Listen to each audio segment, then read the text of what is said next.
Restoring the Grand River is inching closer to a reality. Tonight, many people had a chance to weigh in on the project as both the city of Grand Rapids and a local group push to get the right permits.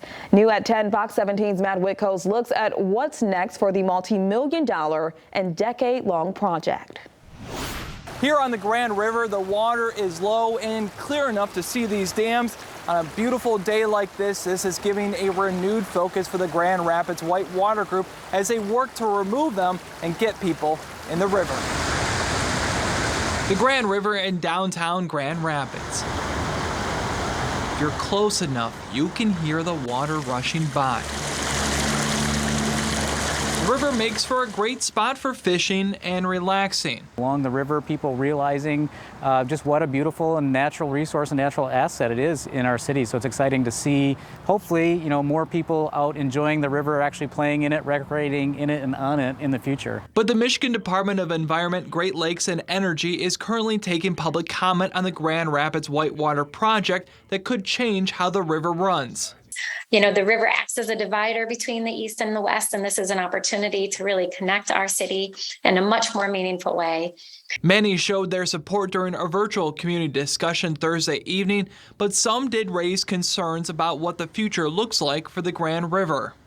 The project needs to restart from day one. Being a Grand Rapids resident, I've seen it grow from like a few $1 million to this thing is like, $45-50 million for half of a project. The GRWW and project partners estimate the cost to be $45 million. The claim to have closer to $50 million secured.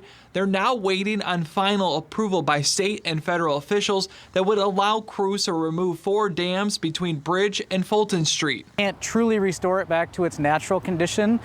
We can certainly do as much as we can to improve the existing conditions of the river, make it better for fish, for wildlife, for habitat, and for people to enjoy the river, whether they want to get in it or just walk alongside of it. Grand Rapids Whitewater Executive Director Matt Chapman says these public comments are crucial because it could stop the project before it even starts. Potentially, if there's something new that was learned about the river or about environmental conditions that that we weren't aware of or wasn't made available as part of the process, then they would have to reconsider that. One concern that was brought up Thursday is that some fish use the river to spawn, with one person questioning what it might mean for the 2 juvenile sturgeon recently found in that water. But project leaders say construction wouldn't happen during spawning. The proposed project, it does have habitat conditions which not only support sturgeon spawning because of the large cobble and boulders and varied flow, but equally important, and why I appreciate that question, is that there need to be nursery areas for those young sturgeon so they can be protected and grow. And the large materials such as boulders, it allows for large spaces, in between the rocks. Those are the very locations that larval sturgeon stay, and it protects them until they're ready to drift downstream.